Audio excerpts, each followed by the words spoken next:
안녕하세요. 오늘 우리가 함께 깊이 들여다볼 자료는요. 한국 사회의 믿음에 관한 아주 흥미로운 글입니다. 특히 의리와 신뢰, 이 두 가지가 어떻게 다른지, 또 왜 우리는 종종 의리를 더 중요하게 여기는지, 그 결과는 뭘지, 이런 걸 좀 살펴보려고 해요. 네. 청취자님께서 보내주신 이 글을 통해서 그 핵심을 명확히 파악하는 게 오늘 저희 목표입니다. 간단히 말하면 이 자료에서는요, 의리는 주로 이제 우리 편, 이 사람은 배신 안 하겠지, 이런 개인적 관계에 대한 기대에 가깝고요. 신뢰는 좀 더 개인이 사회적 규범이나 어떤 양심에 따라서 올바르게 행동할 거다, 이런 믿음에 기반한다고 하네요. 자, 그럼 이 흥미로운 분석 같이 한번 파헤쳐 볼까요? 이 글에서 저자는 우리가 왜 신뢰보다 의리를 선호하는 경향이 있는지 이걸 아주 날카롭게 지적합니다. 솔직히 의리가 좀 편하긴 하잖아요. 그쵸? 우리가 남이가 딱 이 말처럼요. 일단 우리 편이다 싶으면 뭔가 끈끈하게 연결되고 보호받는 것 같고 그런 느낌을 주니까요. 뭐랄까, 내 편의 잘못은 좀 감싸주고 싶고 외부에서 뭐라고 하면 같이 막아주고 어떻게 보면 따뜻한데, 근데 이게 자칫하면 맹목적인 충성으로 갈 수도 있는 거죠. 네, 우리 편이라는 감정적 유대, 거기서 오는 안정감이 확실히 크다는 거군요. 그렇다면 이 글에서는요, 의리를 우선시할 때 생기는 문제점들, 그 이면에 숨어 있는 어떤 비용 같은 건 뭐라고 분석하나요? 혹시 뭐 구체적인 사례 같은 것도 좀 언급이 되어 있나요? 예를 들어서 뭐 집단의 이익 때문에 개인의 양심이라든가 아니면 전문성 같은 게 어떻게 희생될 수 있는지 그런 게 좀 궁금하네요. 네네. 바로 그 점에 이 글의 핵심 중 하나입니다. 아주 중요해요. 자료에서는 최근 의료계 상황이라든지 아니면 특정 기업의 문화 또는 정치적 대립 같은 구체적인 사례들을 들고 있어요.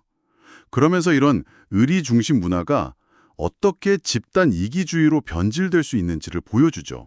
그러니까 우리 편이니까 라는 이유로 잘못을 막 덮어주다 보면 개인의 양심은 점점 무뎌지고 결국에는 사회 전체의 규범이나 원칙은 약해진다 이겁니다. 특히 이 글에서 경고하는 건 의사나 법조인 같은 전문가들 있잖아요.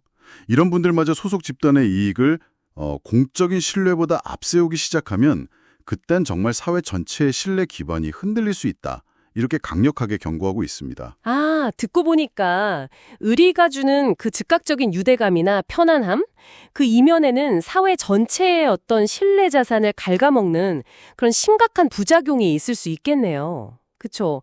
신뢰가 무너진 사회는 결국 불필요한 갈등이나 비효율 같은 큰 비용을 치르게 될 텐데요.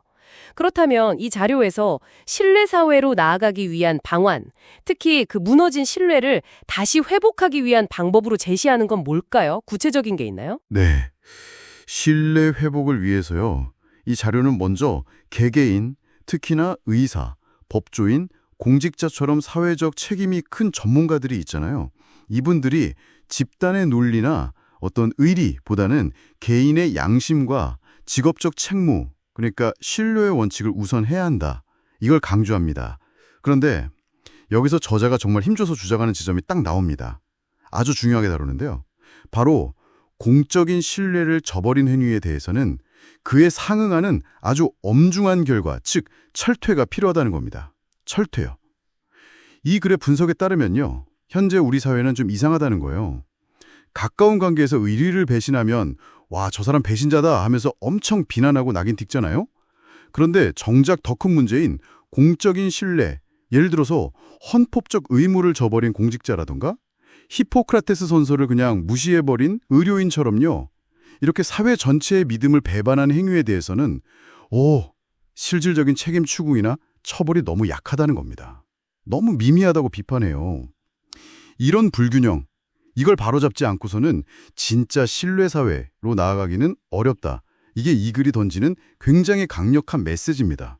네. 오늘 살펴본 자료는 의리가 주는 그 달콤함, 안락함하고 신뢰가 요구하는 어쩌면 좀 불편할 수 있는 책임감 사이의 긴장, 이걸 아주 선명하게 보여주는 것 같아요. 결국 건강한 사회라는 건 때로는 불편함을 감수하더라도 원칙과 양심에 기반한 신뢰 위에 세워져야 한다. 이 점을 강조하고 있는 거네요. 그리고 그 신뢰를 지키기 위한 책임의 무게가 결코 가볍지 않다는 점도요.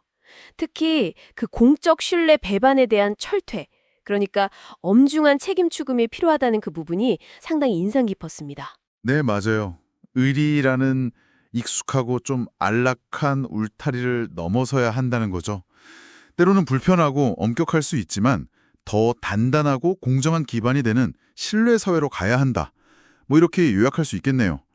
마지막으로 청취자 여러분께 이런 질문을 한번 던져보고 싶습니다. 이 글에서 강조한 것처럼요. 공적인 신뢰를 저버린 행위에 대해서 단순한 사회적 비난을 넘어서 정말 실질적인 책임을 묻기 위해서 우리 사회는 구체적으로 어떤 제도적 장치나 문화적 변화가 필요할까요? 한 번쯤 깊이 생각해 보시면 어떨까 합니다.